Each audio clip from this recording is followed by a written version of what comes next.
Boa noite para todos. Aos que chegam à nossa casa hoje e aos que não habitualmente aqui vêm, o nosso boa noite muito especial. O Estado de Israel, ao longo da história, mudou profundamente a forma como ele se apresenta. Mas, na época de Jesus, havia no mapa de Israel 3 regiões muito claras, definidas no mapa daquela época. A região do sul de Israel chamava-se Judeia. Era a região mais próspera, mais rica, local onde tinha o Templo de Jerusalém e onde também existia o templo e os sacerdotes, as cidades mais significativas, os vinhedos, todos ficavam nessa região mais ao sul. No centro de Israel, uma região bem diferente, uma região bem mais árida, chamada de Samaria, aonde as cidades eram marcadas mais pelo comércio, como a cidade de Jericó, que fica na Samaria, e a própria cidade da Samaria, na província da Samaria, como sendo os pontos mais importantes que a gente tinha nessa região. E ao norte de Israel, uma outra região, bem diferente das outras duas, chamada de Galileia. A Galileia era o local mais pobre, em que pese a Samaria ser um local mais árido, a Galileia era mais pobre porque era um local mais distante do centro, não tinha grande expressão econômica, os vilarejos eram muito pequenos e durante toda a história de Israel, dessa região específica da Galileia, nunca tinha acontecido de nenhum profeta vir deste lugar. E exatamente nessa região da chamada Galileia, havia um lago muito grande, que era a fonte de renda, o ponto mais importante econômico deste lugar. É chamado de Mar da Galileia, mas não é mar porque a água é doce. É mar, mas é um mar, na verdade é um lago. Lago de Genezaré ou Mar da Galileia, como queiram chamar. O lago de Genezaré, ele era na verdade um ponto bem interessante porque ele era todo dividido. Uma parte do sul desse lago pertencia a uma província que se estendia para o leste, chamada de Decápolis. No norte nós tínhamos a Cesareia de Filipe e na parte ocidental desse lago é que existia especificamente aquilo que chamamos de Galileia. Então as cidades da Galileia, elas ficavam todas na parte ocidental desse lago. Algumas dessas cidades, elas ficavam longe do lago, ficavam mais internas. Era o caso de Nazaré, que era uma cidade da Galileia, onde Jesus teria vivido, mas ela não fica na beira do lago, é uma cidade mais interna. E outras cidades que também eram dessa mesma região, como Séforis, que foi uma cidade muito importante na época de Alexandre o Grande, mas que foi destruída por Herodes o Grande. Também era daquela região ali a cidade de Caná. A cidade de Caná, Nazaré, Séforis, todas ficavam mais para o interior. Eram cidades menores, mas tinham uma presença dos romanos muito forte, porque havia nessa região muitos levantes. O povo de Israel não suportava muito a presença dos romanos nessa região. Então, aqui na Galileia é onde ficavam as grandes resistências ao Império Romano. Não era na Judeia e nem na Samaria. Os 7 levantes que aconteceram durante os 100 anos de ocupação romana, até a destruição do templo, todos os 7 saíram da Galileia. Aqui é que era o foco onde os revolucionários se reuniam para atacar o Império Romano. Então a presença romana era muito forte em que pese as cidades serem bem pequenas. Então, as cidades que ficavam na Galileia, todas tinham uma presença romana muito acentuada, desproporcional para o tamanho das cidades. E às margens do lago de Genezaré, nós tínhamos algumas cidades também importantes. Tiberias, que ficava no sul do lago, Cafarnaum, colocada ao norte do lago. Próximo de Cafarnaum, nós tínhamos Dalmanuta, e próximo de Dalmanuta, uma cidade que hoje particularmente nos interessa, chamada Magdala. Esse nome Magdala não era o nome desta cidade, o nome dela, na verdade, era Migdal, que em hebraico significa torre. Aqui era um ponto mais elevado, então aqui havia um Migdal, uma torre, e exatamente por isso, nesta cidade, o nome dela foi tomado pela torre que ali existia. E pelo fato de ser uma cidade praiana e ao mesmo tempo da Galileia, a presença dos romanos era muito acentuada. Era uma cidade pequena, mas com um fluxo político muito pesado para aquela época. Apesar de ser um local assim pequenininho, esta cidade legou para nós um personagem que é muito importante na história dos evangelhos, que é uma mulher que era desta cidade. O nome dela, segundo se sabe, era Maria, do mesmo nome da mãe de Jesus. Ela era Maria da cidade de Magdala.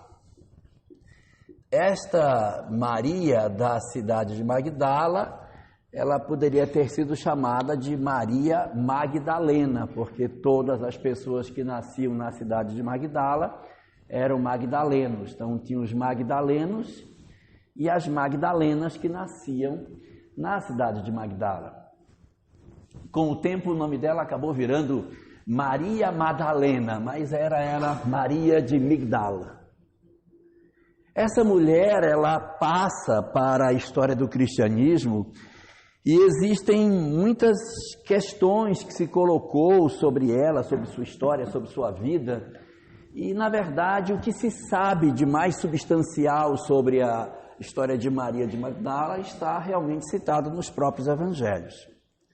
Os 4 evangelhos, tanto de Marcos, de Mateus, de Lucas e de João, todos eles falam da existência dessa mulher. Ao todo, somando as várias citações que são colocadas pelos vários evangelistas, ela aparece no texto 17 vezes, em evangelhos distintos, em situações diferentes. E muitas coisas são faladas sobre ela sem que necessariamente tudo aquilo que se fala sobre ela se consiga confirmar dentro do texto bíblico. Um primeiro mito que existe sobre a figura de Maria de Magdala é de que ela era uma prostituta. Essa é a primeira coisa que se fala. Olha, ela era uma prostituta. E Jesus, então, digamos assim, entre aspas, salvou essa prostituta da vida que ela tinha. Isso é a primeira informação que a gente tem. Outros dizem que ela teria sido aquela mulher adúltera que aparece no Evangelho de João, capítulo 8. Mas ela não pode ser uma mulher adúltera, porque a mulher adúltera tinha que ser uma mulher casada. Se ela não era casada, ela não podia ser mulher adúltera. A mulher adúltera é outro personagem, que nem nome tem. Mas as pessoas, querendo simplificar o texto, acabam juntando e dizendo, olha, aquela mulher adúltera foi Maria Madalena, que ia ser apedrejada. E Jesus diz, quem não tiver pecado, que atire a primeira pedra. Não é ela, aquela é outra. Como também existe uma outra passagem, que é também narrada pelos evangelistas, que é a história da mulher do vaso de alabastro. Uma mulher que aparece numa determinada cerimônia. Jesus está num jantar, ela aparece com um vaso feito de pedra, E aí o alabastro é um tipo de pedra que é fácil de arranhar, de cavar, uma pedra bem macia. Ela vem com esse vaso e tem um óleo dentro, óleo de nardo, que é um óleo super caro, bem perfumado. Ela entra com aquele óleo de nardo e Jesus está junto de outras pessoas, e aí ela joga o óleo nos pés dele e beija e chora, e com as lágrimas ela molha os pés dele junto com o óleo, passa os cabelos para enxugar. Essa história, ela também é narrada pelos 4 evangelistas. Está em Mateus, em Marcos, em Lucas e em João. Todos falam, mas nenhum deles diz que foi Maria de Magdala. Ao contrário, o Evangelho de João, ao falar sobre essa história da mulher do vaso de alabastro, ele diz que teria sido Maria, mas é outra Maria, que não é nem a Maria, mãe de Jesus, e nem a Maria de Magdala. É a Maria, irmã de Lázaro, Maria de Betânia, da cidade de Betânia, que fica na Judéia, próximo de Jerusalém. Então, Maria de Betânia, segundo João, teria sido a mulher que derramou o óleo e que untou os pés de Jesus, etc. Então, existem várias questões que são colocadas sobre ela, e o que às vezes faz com que muitas pessoas acreditem que a mulher que derramou o óleo seja Maria, é porque no Evangelho de Lucas, quando é narrada essa questão, diz que foi uma mulher de má vida que fez isso. Então, as pessoas logo têm a ideia de que se a pessoa é de má vida, é porque ela é prostituta, porque má vida só pode ser uma coisa, prostituta. E não é exatamente isso. Uma mulher de má vida é uma mulher de má vida. O que seria isso? Eu tenho uma sociedade que tem um conjunto de regras. Se uma mulher não obedece essas regras, ela automaticamente é uma mulher de má vida. E a sociedade judaica era uma sociedade extremamente machista. E por conta disso, as mulheres elas não tinham muito acesso ao estudo, não tinham acesso às informações. Tanto que essa Maria de Betânia, que não é essa Maria de Magdala, uma vez sentou aos pés de Jesus para ouvir ele falar junto com os homens ouvindo, e ela se misturou com os homens. E a irmã dela ainda chamou a atenção: olha aí ela misturada com os homens, Senhor, manda ela sair daí, vir me ajudar, lugar de mulher não é aí, é me ajudando, preparando comida. E é quando ele disse: Maria escolheu a parte que é a melhor, a parte que não poderá ser tirada dela. Que dito no texto evangélico é: Maria escolheu a melhor parte, a qual não lhe será tirada. Então, mulheres de má vida não são necessariamente prostitutas, mas são todas as mulheres que em algum momento podem ter dito: e por que não? Por que eu tenho que fazer isso? Por que eu tenho que obedecer essa regra? Se eu questiono as regras, eu automaticamente me torno uma mulher de má vida. Então, é difícil a gente poder afirmar alguma coisa apenas pelo fato de o Evangelho dizer que tanto Maria de Magdala como Maria de Betânia eram mulheres de má vida. O que se tem de real dentro dos Evangelhos sobre Maria de Magdala? O que é que se sabe de fato que está dito e que não padece dúvida? Primeiro ponto: onde essa Maria de Magdala aparece na história? A primeira vez que ela aparece está no Evangelho de Lucas, no capítulo 8. Ela é uma mulher perturbada, obsidiada.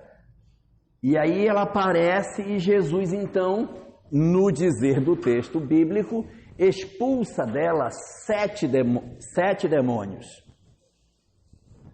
Ela seria uma pessoa perturbada por um conjunto de espíritos, e Jesus então vai e expulsa dessa mulher esses demônios. E a partir daí, essa chamada Maria da cidade de Magdala passa a seguir Jesus. Isso é o que se tem de realidade. Muita coisa se criou, tem até umas histórias de que ela teria sido a esposa de Jesus, que ela casou com ele, que ela teve um filho, que ela não sei o que, então tem tanta história. E aí as pessoas ficam: então ela casou, ela é a esposa dele e tal. A gente não sabe se isso aconteceu. Até onde a vista alcança, isso não teria acontecido. Mas se tiver acontecido, também não cai o dedo de ninguém por isso. Porque Buda foi casado, Sócrates foi casado, Gandhi foi casado, e isso não mudou nada. Mas Francisco de Assis não foi casado, Paulo de Tarso não foi casado, então Chico não foi casado. Então, casar ou não casar não diminui nada, é que às vezes a gente cria um mito sobre essas coisas. Mas, independente disso, até onde a vista alcança, ela não teria sido esposa de Jesus. Mas se algum dia isso acontecer e ficar provado, ela passa a ser, e isso não muda absolutamente nada, porque não é o fato de casar ou não casar que determina a evolução espiritual de alguém. Talvez até ajude, né, Pedro? Muito bem.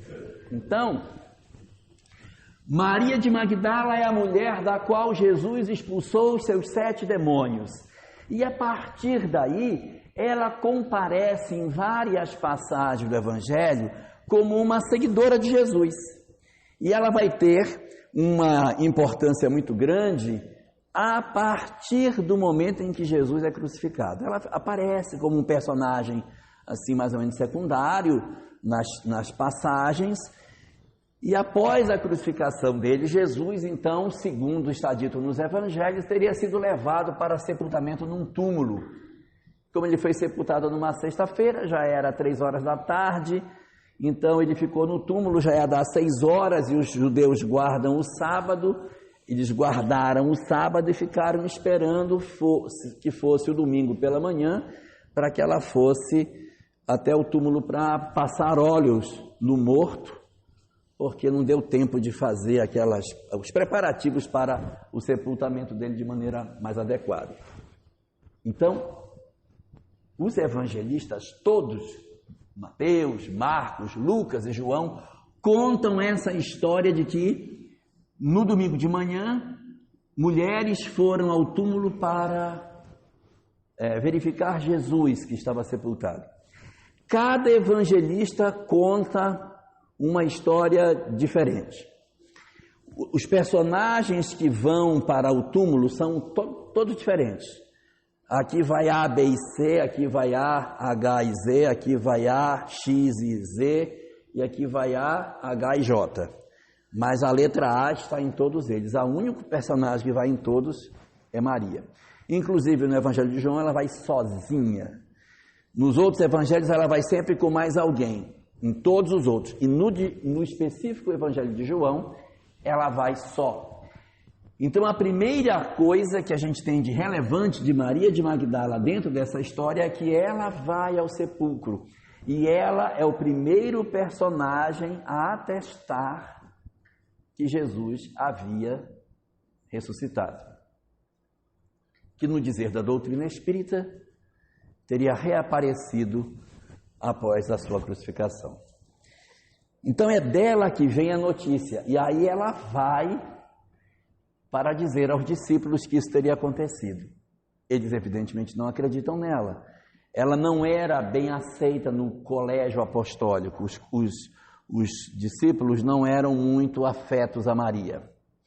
Então quando ela vai e conta, eles, não, ela está sonhando, isso não pode ter acontecido. Eles vão até o túmulo, é João e Pedro que vão até o túmulo.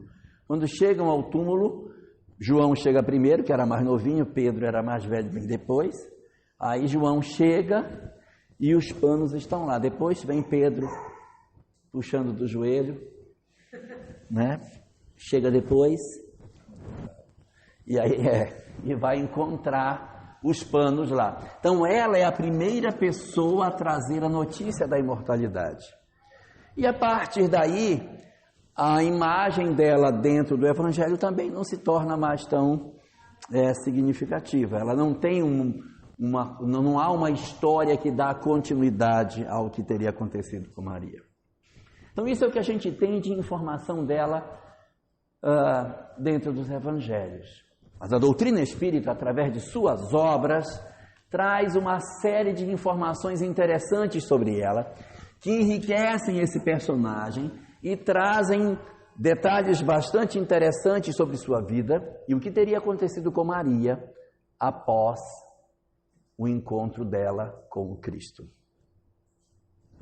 A obra que melhor retrata essa discussão é uma obra de Humberto de Campos chamada Boa Nova, que traz um conjunto de informações sobre a vida de Jesus e os seus discípulos e como teria se dado a mecânica da sua vida em redor das pessoas que estavam com ele. Então diz ele o seguinte, Humberto de Campos, que Maria da cidade de Magdala era uma mulher infeliz, uma mulher solitária, que não havia casado e que havia se tornado uma pessoa diferente de sua época pelo fato de ser uma mulher que decidiu ter uma vida diferente das pessoas de sua época. O texto não diz que ela era uma prostituta, mas nos remete a entender que ela tinha uma vida como uma mulher livre. Ela tinha uma vida como uma mulher livre, como uma mulher que não estava muito voltada para obedecer às regras de seu tempo.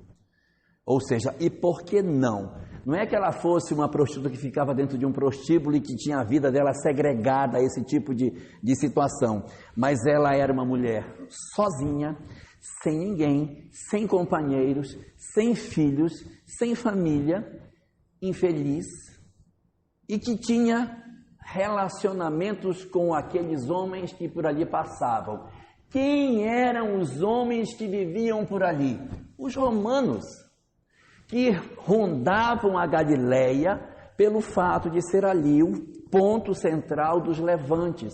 Então era um lugar de muitos soldados romanos, de muitos tribunos, eles circulavam, os centuriões andavam por aqueles lugares, e evidentemente as mulheres que por ali poderiam servir aos seus interesses afetivos acabavam sendo utilizadas por eles. E Maria de Magdala, segundo dá a entender, era uma mulher que possuía esse perfil. Então não dá para a gente dizer que ela seja, pelo que o texto descreve, uma prostituta clássica, que vive dentro de um prostíbulo e que simplesmente se entrega à tarefa de se prostituir. Era uma mulher que tinha vida social e que, de certa maneira, afrontava a sociedade da época por uma forma de ver mais liberal, mais, vamos dizer, na falta de uma palavra melhor, mais feminista.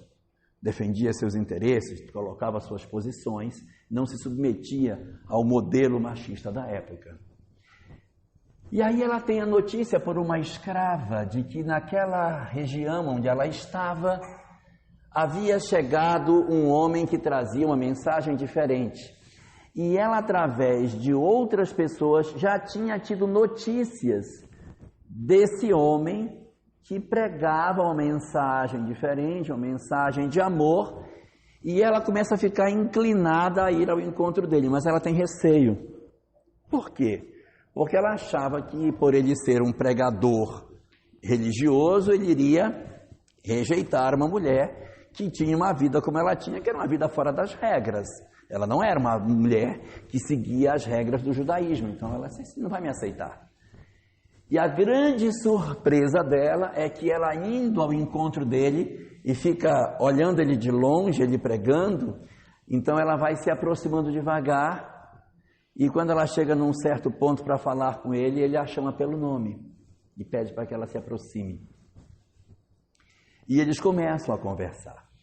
E o diálogo contado por irmão X é muito interessante, porque na conversa que ele vai tendo, ele vai trabalhando exatamente os pontos fundamentais da dor dela. Ela já começa dizendo para ele, eu sou profundamente infeliz. Ela não vem discutir para ele outras questões, ela vem atrás de algum conforto para a angústia que ela sentia na alma dela.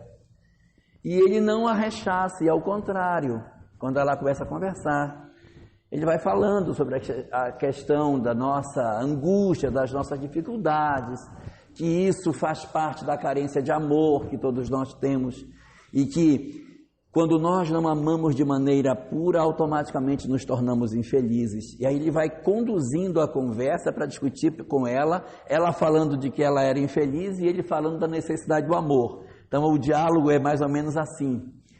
Até que chegou um ponto em que ela diz para ele: mas como, Senhor, que eu poderia fazer o que tu pedes se eu não posso ter filhos?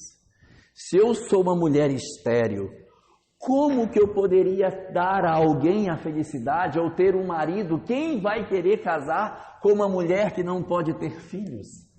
Quem vai me querer? Exatamente por isso, por eu ser tão infeliz de não poder ter alguém, é que eu tenho a vida que eu tenho. Porque ninguém vai querer casar comigo. Daí ele diz para ela uma frase que mudaria a vida dela. Ele diz a ela assim: Maria, quem te parece que ama mais?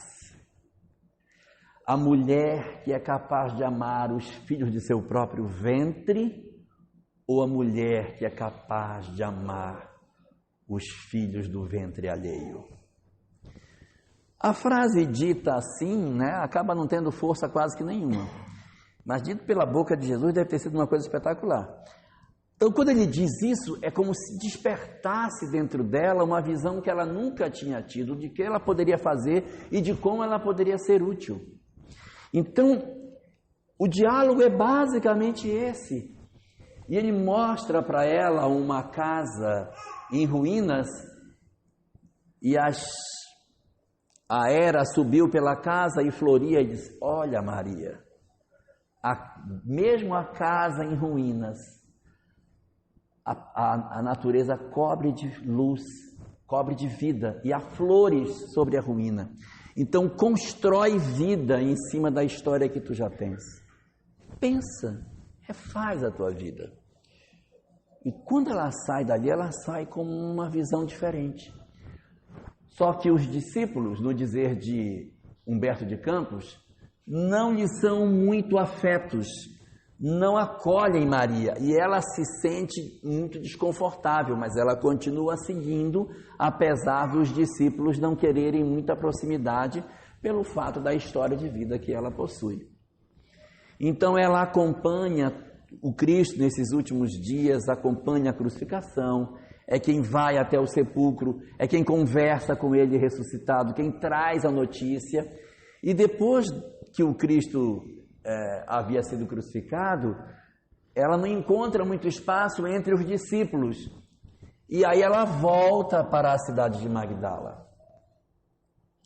E isso deve ter sido uma coisa incrível na cabeça dela, porque imagine que você vive numa cidade extremamente pequena, onde todo mundo conhece você, você tem um estilo de vida, e de repente você some por um tempo, e quando você volta para o mesmo lugar, no mesmo ambiente onde você viveu, onde as pessoas já têm um conceito sobre você, que você poderia ir para outro canto, dizer: não, eu não vou voltar para lá não, lá é muito difícil, o povo já me conhece, não vou ter condição de ficar lá. Não, ela enfrenta os seus próprios temores, as suas próprias dificuldades e retorna para a mesma cidade onde viveu. E ali ela tenta fazer o trabalho que o Cristo havia dito. E ela começa a prestar atendimento, pregar o Evangelho para as pessoas que procuravam por algum tipo de socorro naquela região. E aí, diz Humberto de Campos, que bem próximo da cidade de Magdala havia uma outra cidade chamada Dalmanuta. Então diz ele que num dado dia ela estava atendendo as pessoas e quando ela viu barulhos de matracas na rua. As matracas eram uns instrumentos que os leprosos usavam para fazer barulho, dizendo que eles estavam nas ruas, para que as pessoas se recolhessem. Então é um aparelho que vai rodando e vai fazendo barulho. Então eles vinham nas ruas andando, rolando as matracas, todo mundo ouvia que estão vindo, aí coloca a comida, coloca a roupa do lado de fora e se tranca. Eles passam e vão embora. Então ela estava, quando ela ouviu os leprosos de Dalmanuta estavam chegando a Magdala, porque estavam indo em busca de Jesus, porque sabiam que ele curava os leprosos. Então é ela que recebe os leprosos, conversa com eles, conta o que teria acontecido e diz: mas em Jerusalém existe um vale aonde os leprosos estão. eu vou com vocês para o vale. Então ela se junta aos leprosos, mesmo sem ser, e desce da Galileia até Jerusalém para viver no Vale dos Leprosos. Ali no Vale dos Leprosos, ela passa a cuidar deles, a trocar as ataduras, a atendê-los, a pregar o Evangelho, a fazer todos os serviços que poderiam ser feitos. Até que um belo dia, quando ela olha para o próprio corpo dela, as manchas arroxeadas da lepra estavam aparecendo no corpo dela. Ela descobre que ela também havia se tornado uma leprosa. Mas era esperado, porque você convivendo com eles por muito tempo, era bem provável que isso acontecesse. Ela se torna uma mulher ranceniana, permanece com eles durante todo o período em que a lepra vai avançando, vai deformando, a situação da saúde dela ficando cada vez pior, até que ela percebe que ela já está bem doente. E quando ela sente que ela está muito mal, aí ela decide viajar. Se eu preciso me despedir de algumas pessoas. Então ela teria, no dizer de Humberto de Campos, saído de Israel e ido para a Grécia, para a cidade de Éfeso, aonde ela iria encontrar com João, o evangelista, e Maria, mãe de Jesus. Só que à medida que ela vai andando, ela vai ficando cada vez mais doente. Ela vai andando e vai ficando mais doente. Ela vai andando pelas estradas, tentando chegar lá, e vai adoecendo no caminho, adoecendo. Quando ela chega já nas portas de Éfeso, as forças dela acabam e ela tomba na entrada da cidade. Os cristãos passam, veem aquela mulher que não sabem quem é, recolhe e leva aquela pessoa que já está praticamente na agonia. Levam Maria para dentro. Lá ela encontra João e encontra Maria. Conseguem ainda se despedir deles. E Humberto de Campos conta que na hora que ela começou a entrar na verdadeira agonia mesmo da desencarnação, ela começou a se ver de volta na beira do lago. Ela começou a ver o lago novamente, ela começou a ver Jesus pregando na beira do lago, ela começou a relembrar as cenas da época em que ela tinha saúde, que o Cristo estava com ela, e aí ela vai se envolvendo nas cenas da lembrança que ela tem, até que ela de repente se dá conta de que ela havia parado de respirar, mas ela continua tendo as imagens do lago. Aí quando ela vê, o Cristo aparece naquela visão que ela estava tendo. Ela desencarnou sem sentir. O Cristo aparece para ela e diz: vem, Maria, passaste pela porta estreita, porque amaste demais. Toma a mão dela e ela vai.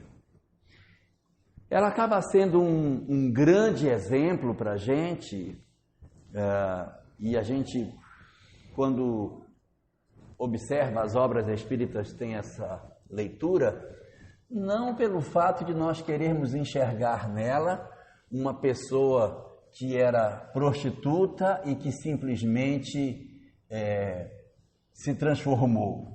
Não isso, mas alguém que foi capaz de mudar a sua vida de como era para o que deixou de ser. Porque se nós compararmos a mudança que Paulo de Tarso fez, Paulo de Tarso mudou demais sua vida, mas já era um homem religioso, era uma pessoa que tinha uma vida toda reta. Só fez mudar a direção das suas crenças. Mas Maria de Magdala, ela tinha uma vida completamente diferente do que ela poderia ter vivido. Então ela acaba sendo um exemplo da capacidade que o ser humano tem de mudar a sua própria história. Ou seja, sim, todos nós somos capazes de mudar. Todos nós somos capazes de exercer uma mudança nas nossas vidas. Por quê? O que orienta a literatura espírita a esse sentido? A literatura espírita diz que nós temos alguns vícios morais que nos levam numa certa direção.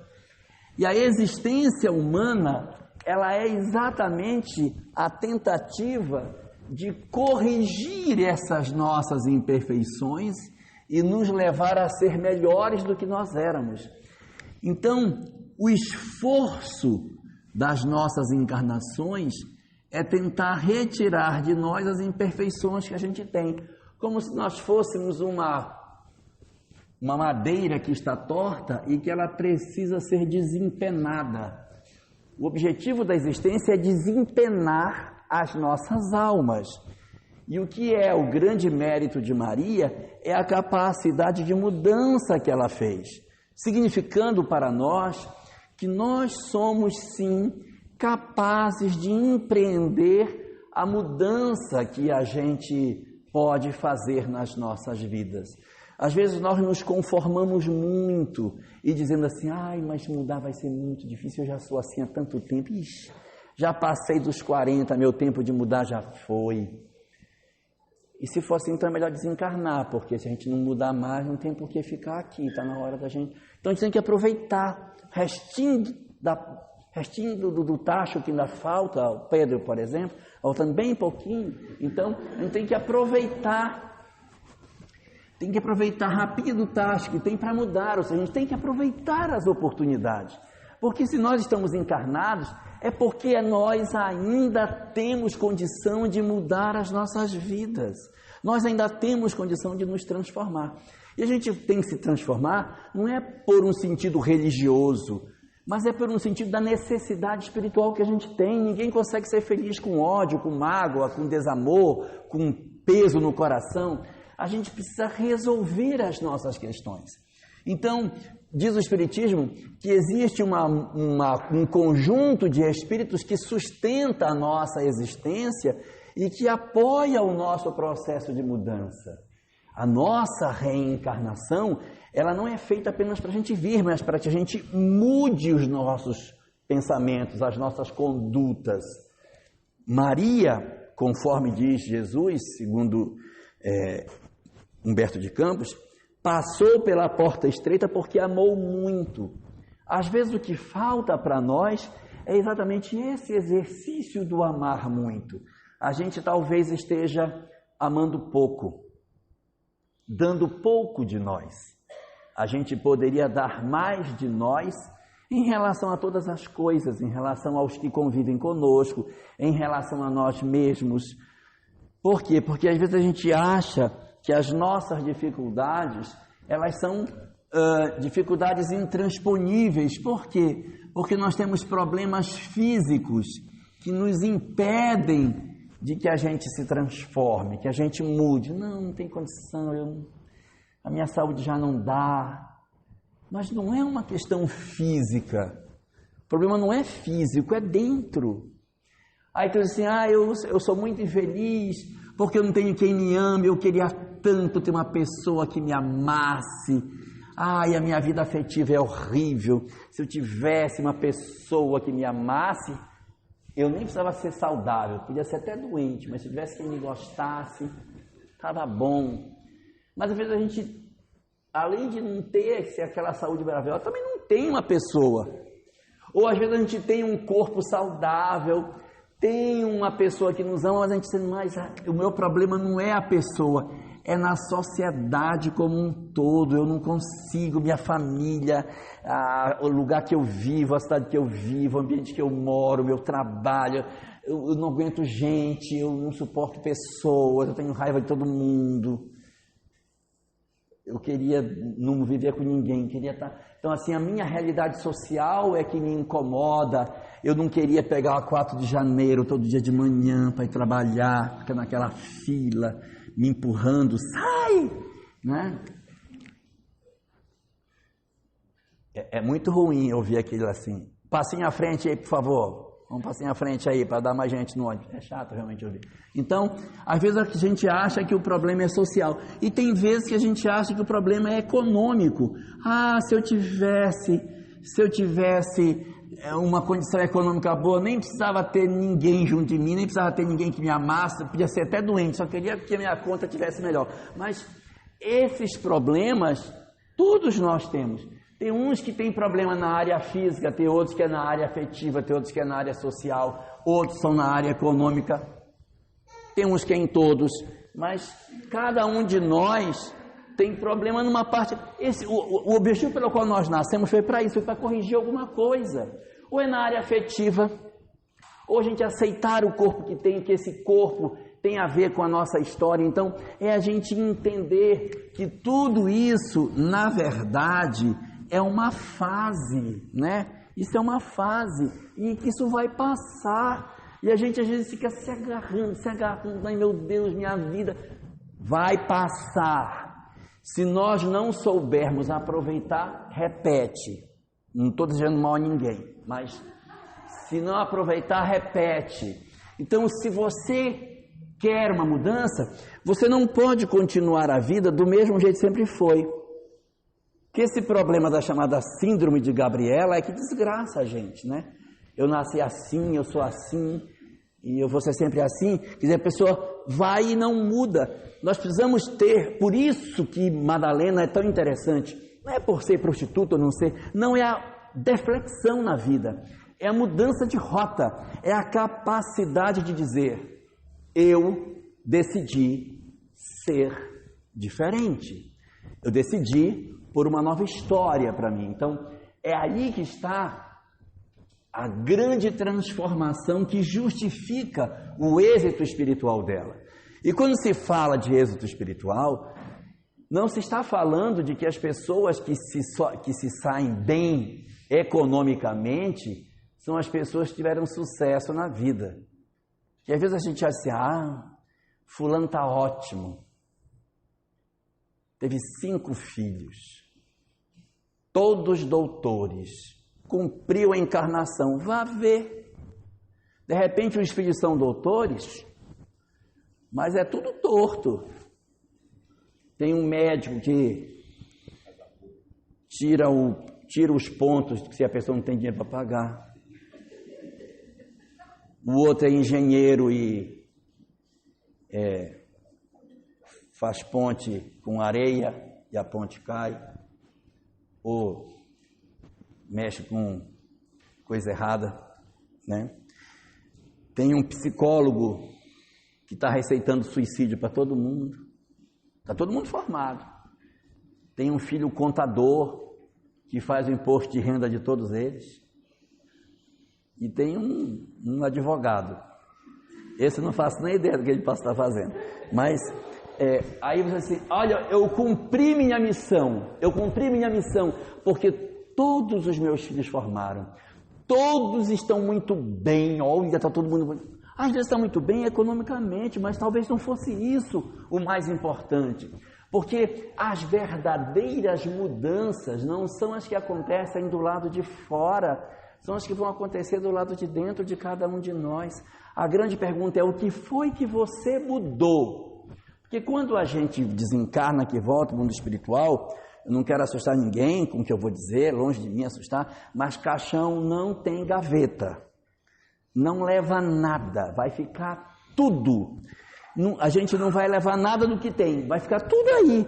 Você só vai levar o que tiver dentro de você. Então a grande pergunta é, o que foi que você fez do lado de dentro? O que foi que você melhorou? Como foi que você chegou e como é que você está saindo? O que você ganhou em termos de você nessa existência? Então, essa é que é a grande transformação que a gente tem para fazer.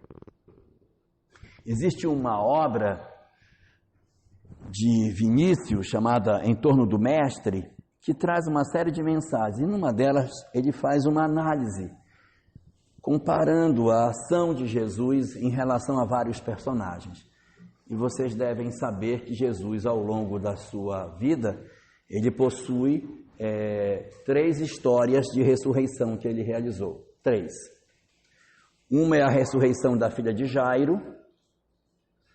A outra é a ressurreição do filho da viúva de Naim, que era uma cidade, Naim. Ele vai a Naim e o filho estava sendo sepultado, ele vai e ressuscita o rapaz.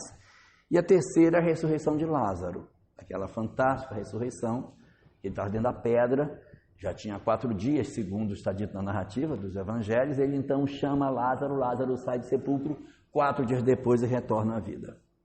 E Vinícius diz o seguinte, que essas 3 ocorrências são interessantes, mas a mais fantástica de todas as ressurreições não é nenhuma dessas.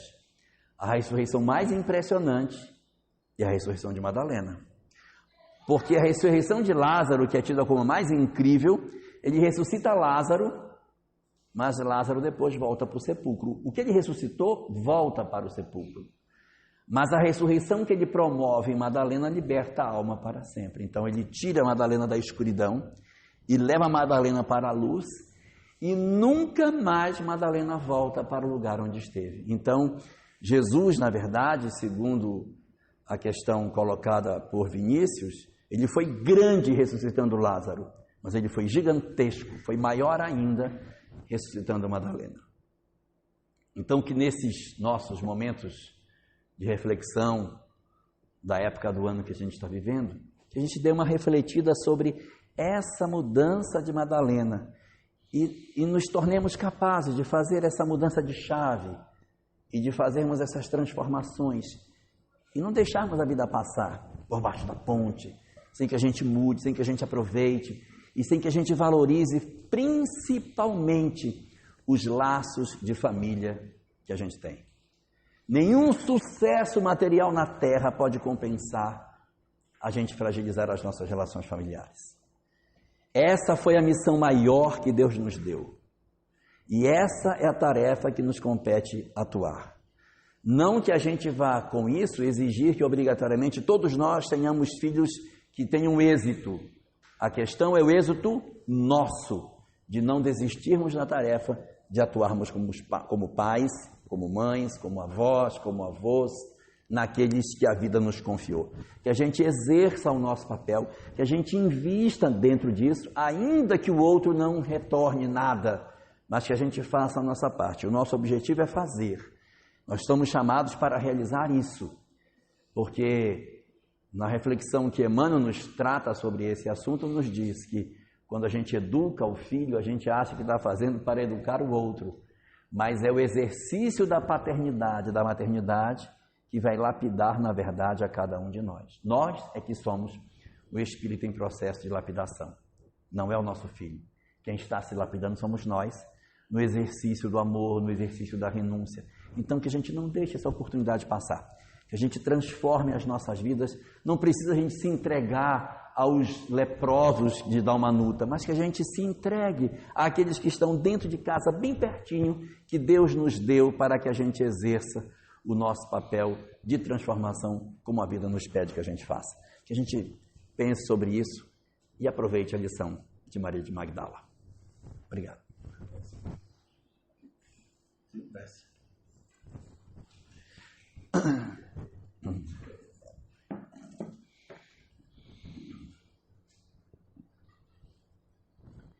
Então vamos orar.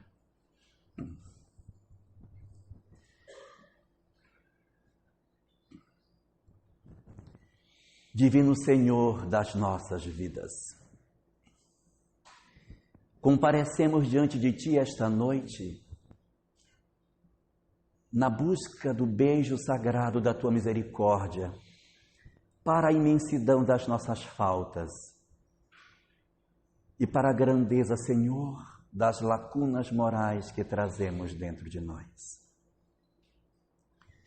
Sabemos da força infinita que Tu possuis e a capacidade que tens de transformares as nossas vidas a fim de que nos tornemos úteis àqueles que conosco convivem e também nos tornemos úteis a nós mesmos, aproveitando o tesouro das horas que Tu nos concedes para que nos transformemos na direção do amor. É por isso, Senhor da vida, que nós nos reunimos para agradecer-Te a oportunidade sagrada de conhecermos as verdades da imortalidade, conhecermos as verdades da vida após a morte, ainda no corpo, para que nos seja possível realizar a transformação que precisamos para libertarmos os nossos corações das dores e das angústias que nós mesmos conduzimos para nós próprios. Assim, Senhor da luz, desce uma réstia que seja da tua luz infinita sobre a escuridão dos nossos corações angustiados e nos dá, Senhor, a certeza de que nós não nos encontramos sozinhos. Acende dentro das nossas almas o desejo de mudança. Acende nos nossos corações a certeza de que somos sim capazes de mudar, de que nós não nos encontramos sós e que, a despeito das nossas lágrimas e da sensação de que tudo ao nosso redor conspira contra a nossa felicidade, nos ajuda a sentir que não nos encontramos abandonados pelo teu amor infinito e que dificuldades, as dores que atravessamos se fazem necessárias para lapidar os nossos corações na direção da felicidade legítima. Por todas essas coisas, Senhor da vida, recebe assim a nossa gratidão pela chance de conhecer e de podermos mudar, de podermos transformarmos as nossas existências, que inspirados nas transformações dos teus seguidores, como Maria de Magdala, que nós possamos transformar as nossas vidas e, ao invés de sermos pessoas de má vida, que nos tornemos homens e mulheres de bem, apoiados na proposta de transformação de nós próprios para transformarmos o mundo em que vivemos. Assim, Senhor, te rogamos que tu abençoes a tua humanidade inteira e não somente a nós. Que o teu amor se derrame sobre todos os lares e não somente sobre os nossos. Que tu protejas todos os corações que padecem e não somente os nossos, Senhor. E que a luz do amparo e da certeza do teu amor também se derrame sobre todos os teus filhos e que todos possamos sentir a graça da fortaleza de espírito em nossas horas mais difíceis, para que não nos falte a certeza do teu amor e da tua proteção sobre nenhum daqueles que tu criaste. Por tudo que tu nos concedes, recebe o nosso profundo sentimento de gratidão, Senhor, e abençoa-nos para que cada vez mais nos tornemos dignos de receber as bênçãos que tu nos envias e assim nos façamos cada vez mais identificados com a mensagem de teu Filho Jesus e possamos dessa forma cumprir bem a tarefa que tu nos concedes. Obrigado assim, Senhor, por tudo. Protege os nossos corações e nos guarda na tua paz.